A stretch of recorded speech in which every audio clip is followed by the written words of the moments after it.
Imagine discovering a terrible family secret, one that drives a preacher to cut off his father's manhood in a fit of rage.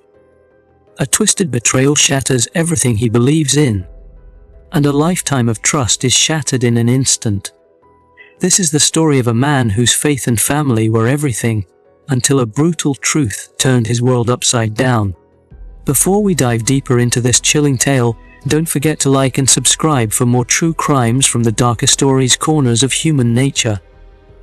Pastor Elijah King, 42, was the embodiment of devotion in his Florida congregation.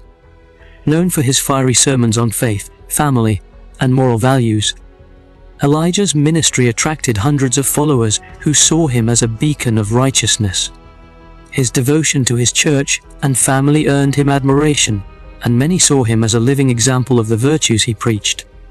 Naomi King, 38, was Elijah's perfect counterpart, graceful and poised. She balanced her roles as a preacher's wife and a devoted mother to her 5 children: Abigail, 16, Elijah, 14, Noah, 12, Sophie, 9, and Micah, 6. Naomi's presence in the church was constant. She taught Sunday school, organized charity drives, and supported Elijah's ministry every step of the way. Together they presented the image of a family blessed by faith, living a life that others could only aspire to. At the heart of their spiritual foundation was Deacon Henry King, Elijah's 65-year-old father, a respected elder in the church. Henry had served as a deacon and moral compass for the congregation for decades. His influence on Elijah's upbringing was profound. From an early age, Henry had instilled in his son a deep reverence for God, a commitment to family, and an unwavering adherence to the scriptures. Elijah often acknowledged his father in his sermons, praising him as the rock upon which their family was built. The king's household was bustling with activity. Abigail, 16, was thoughtful and academically driven, often helping with church youth programs. Elijah, 14, was reserved but attentive, always eager to lend a hand during church services. Noah, 12, was the curious and playful spirit of the family, while Sophie, 9, was known for her sensitivity and eagerness to please. The youngest, Micah, 6, was the light of the family, adored by everyone and blissfully unaware of life's complexities. Sunday dinners at Henry's home were a cherished family tradition. These gatherings often began with scripture readings and heartfelt prayers led by Henry himself, followed by lively discussions about the church and the community. For Elijah, these moments were a source of pride, a symbol of the strong bond that bound the King family and their shared devotion to their faith. One night at dinner, the King family sat around their oak dining room table, enjoying a rare moment of laughter and togetherness. Abigail, their oldest at 16, spoke up with excitement in her voice. "For my genealogy project at school, I thought it would be fun if we all took a DNA test. We can find out about our ancestry, maybe even find distant relatives." Her younger siblings, EJ, 14, Noah, 12, Sophie, 9, and Kerr, 6, buzzed with excitement, keying in with their guesses about hidden royal bloodlines or mysterious families of origins. Elijah, always supportive of his children's endeavors, smiled warmly. "This sounds like a great idea. It'll be something we can all do together." Across the table, Naomi's smile faltered. She reached for her glass of water, her fingers trembling slightly. "Don't know, Abby," she said quietly. "These things aren't always accurate, and they can be invasive." Her voice trailed off as she glanced at Henry, who sat at the head of the table, his usual stern expression unchanged. "Come on, Naomi," Elijah said, brushing off her hesitation. "What's the harm? It's just a fun family activity, and it'll be good for Abigail's project." He reached over and placed his hand over hers, offering her a reassuring smile. "We have nothing to hide." Naomi looked at him for a moment, her expression unreadable, before nodding slowly. "All right," she said, her voice barely above a whisper. The children cheered as Elijah pulled out his phone to order the DNA kits. Henry smiled tightly but said nothing, sipping his coffee in silence. A few weeks later, the results came in. Abigail eagerly gathered everyone around the computer as Elijah read the results. Logged onto the website, The room buzzed with excitement as they explored the reports, ancestral origins, historical connections, and distant relatives. But as Elijah scrolled through the results, his brow furrowed. Something didn't add up. "Wait," he said, leaning closer to the screen. "This says I'm not a match for any of the kids as their biological father." He laughed nervously and shook his head. "That's obviously a mistake. Probably some kind of database error." Naomi froze, her hand gripping the edge of the chair. Henry's eyes flicked to Elijah, his face calm but his jaw visibly clenched. "I'll contact the company," Elijah said, his voice firm but calm. They probably just got the dates mixed up. He rose from the table and kissed Naomi on the top of her head. "Don't worry about it. I'll take care of it." Over the next few days, Elijah contacted the genealogy company and pointed out the error in their report. He explained the problem in detail, confident that they'd come back with a correction. But when their response came, he was stunned. "We triple-checked the results," the company said. Representative explained over the phone. "There is no mistake. The children's biological father is someone other than you, and the markers match another close relative within the samples you submitted." Elijah's heart sank. He asked her to confirm it again, but the answer remained the same. He hung up the phone and sat in stunned silence. The only possible match among the submitted samples was his father, Henry. The weight of this revelation crushed him. His mind flashed back to subtle moments, Henry's frequent visits, the way Naomi had grown quiet when he was away. He was around, her initial resistance to the DNA test. It all began to make terrible sense. That evening, returned home, clutching the printed DNA results. Naomi was in the living room folding laundry. He threw the papers on the table, his face a mask of anger and disbelief. "Explain this," he demanded, his voice cold and sharp. Naomi's eyes darted to the papers, then to Elijah.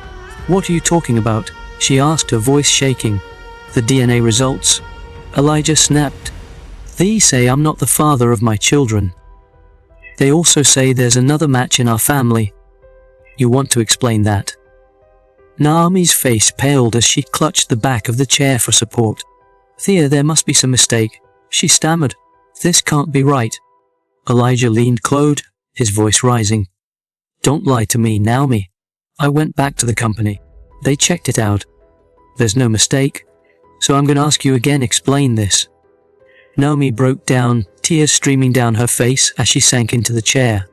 Sobbing, she confessed a dark secret she had kept buried for years. Early in her marriage, Henry had forced her into a sexual relationship. His influence and authority made her feel powerless to resist, and the abuse had continued for years. "All 5 of them," Naomi whispered, her voice breaking. "They are all his. I didn't know how to stop it. I didn't mean to destroy you, Elijah." Elijah staggered back, the room spinning around him. The woman he loved, the father he revered, they had shattered his life in the most personal and devastating way imaginable. He stormed out of the house, his mind a storm of rage, betrayal and confusion. Disbelief. Elijah King sat alone in his car that night, the weight of Naomi's confession pressing down on him like a physical force.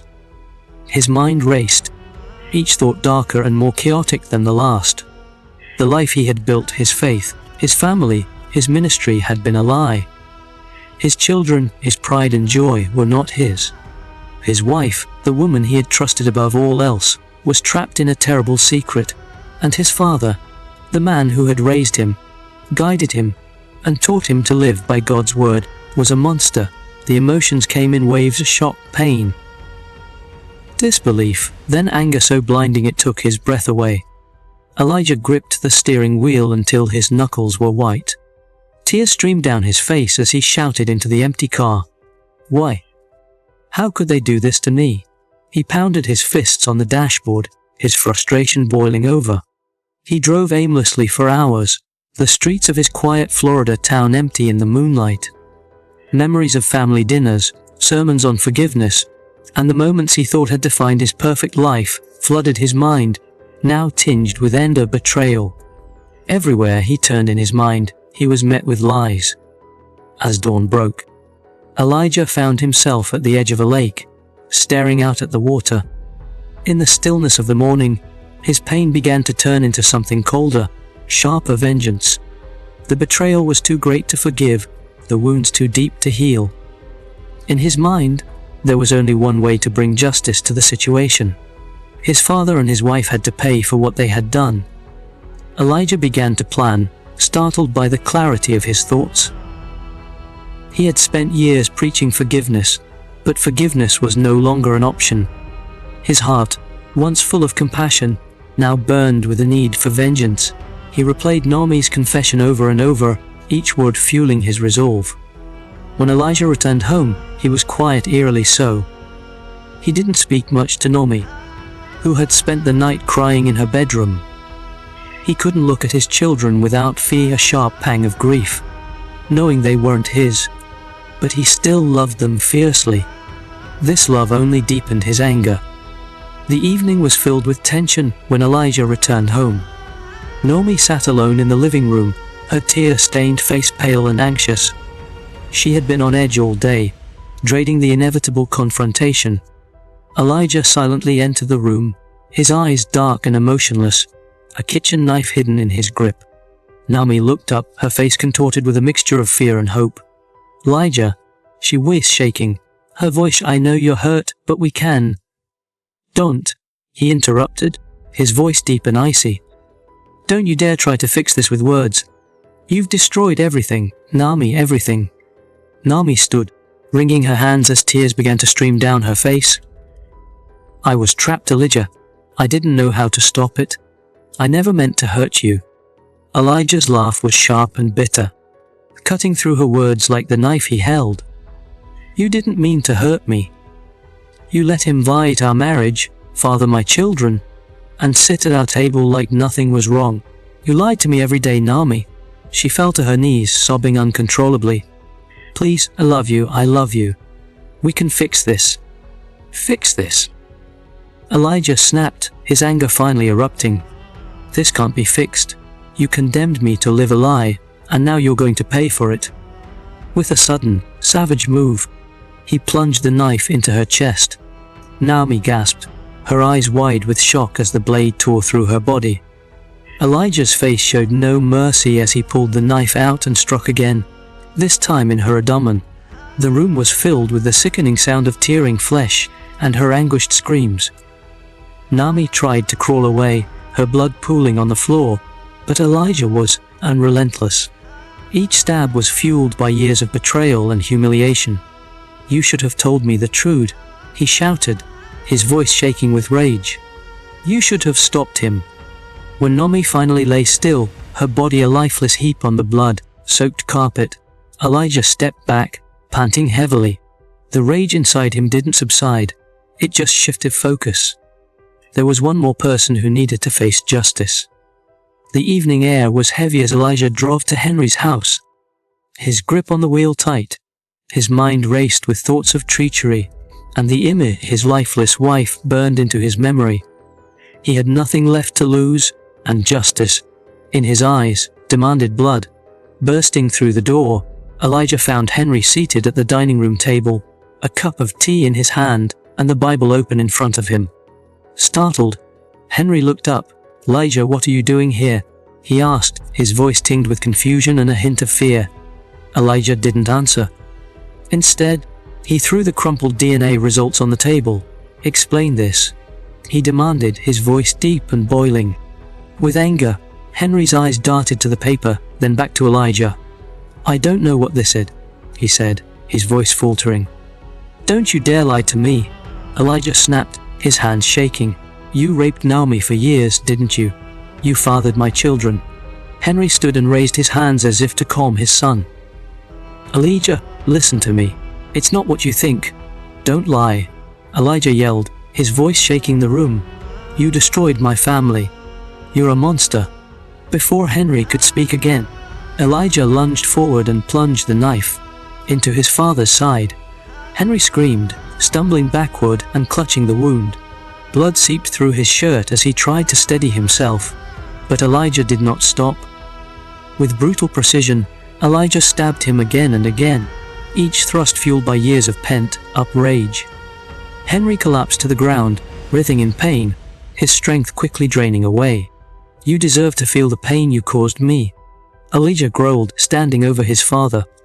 Henry tried to crawl away, his breaths coming in short, desperate gasps. But his body was too weak to respond. Elijah knelt beside him, his voice cold and calm. "This is for Naomi. This is for the years of lies. This is for my children." Gripping the knife tightly, Elijah began the gruesome act of sever Henry's manhood. Henry's screams of agony filled the room, his body convulsing as blood pooled beneath him. Elijah's expression was stone cold, his concentration unwavering, as he carried out his grotesque retribution. The pain was too much for Henry. His screams faded, his body shaking violently before he went limp.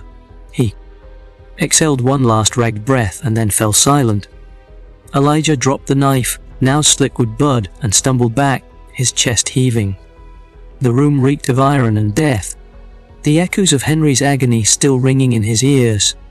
He stood for a moment, staring at the lifeless body of the man he had once called his father. But there was no relief, no satisfaction, just a hollow emptiness where his faith and his family had once been. Elijah walked out of the house, his clothes soaked in blood, and sat down on the front porch. The quiet neighborhood erupted into chaos when police arrived at Henry's house, responding to frantic calls from neighbors who had heard terrifying screams and crashing noises. The officers approached cautiously, guns drawn, expecting resistance. Instead, they found Elijah sitting on Henry's front porch, drenched in blood, his Bible in his lap. Elijah's demeanor was chillingly calm. He looked up at the officers as they approached, his expression unreadable. "It's done," he said simply, raising his hands in surrender. "God's justice has been served." The officers quickly handcuffed him, their unease palpable. As Elijah was led to the patrol, one officer cautiously ventured into the house. What they discovered was beyond words, a scene of unimaginable violence. Henry's body lay in a grotesque state, his chest riddled with stab wounds, and his manhood cruelly severed. The pool of blood and signs of struggle spoke volumes about the brutality of the act. As they placed Elijah in the back of the car, he turned to one of the officers, his voice calm, almost casual. "Naomi," he said, "you'll find her in our house. She betrayed me too." The officers exchanged shocked glances, realizing the full extent of the horror they were facing. They rushed to Elijah's house and found Naomi, just as Elijah had described. Her dismembered body lay in the living room, her remains scattered in a gruesome display of rage and methodical violence. Back at the station, Elijah made a chillingly detailed confession, his voice devoid of emotion. "She lied to me for years," he said of Naomi. "And my father, he ruined everything I believed in. They had to face the consequences." His calm recounting of the murders stunned investigators. When asked about his actions, Elijah simply replied, "They destroyed our family. I just finished what they started." The two crime scenes, the sheer brutality of the murders, and Elijah's cold composure sent shockwaves through the congregation. Their once revered preacher had become a figure of terror, leaving a devastating legacy of violence and betrayal in his wake. Elijah's trial drew national attention, a terrifying tale of betrayal, rage, and gruesome revenge that captivated the public. The courtroom was packed with journalists, onlookers, and members of Elijah's former congregation, all eager to see how the justice system would deal with the preacher turned murderer.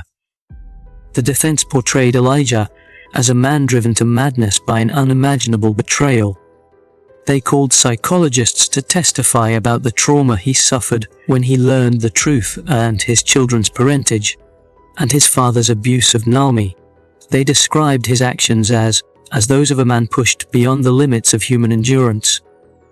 The prosecution, however, focused on the premeditated and brutal nature of the killings, especially the gruesome mutilation of his father.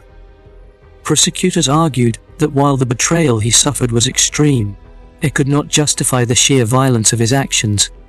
The jury deliberated for several days, weighing the horrific circumstances against the brutality of Elijah's crimes. In the end, they returned a verdict of guilty on 2 counts of first-degree murder. The judge, acknowledging the case, but bound by the law, sentenced Elijah to life in prison without the possibility of parole. Elijah's children, now orphans, were separated and placed in foster care, each struggling to come to terms with the terrible truths about their family. The once admired King family became a haunting cautionary tale, a stark reminder of how hidden secrets and betrayal can tear apart even the most pious life.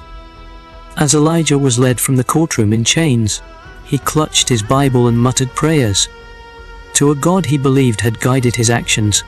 To the public, he became a symbol of the destructive power of secrets and rage, a tragic figure who lost everything in his quest for justice. Elijah King's descent from a pillar of faith to a figure of horror serves as a chilling testament to the destructive power of secrets and betrayal. This story reminds us that even the most revered individuals are not immune to the chaos the hidden truths can unleash. Do you believe that Elijah's actions were the inevitable result of betrayal? Or did he cross a line that no amount of pain can justify? If this story made you question everything, don't forget to like and subscribe for more true crime cases that expose the darkest sides of humanity.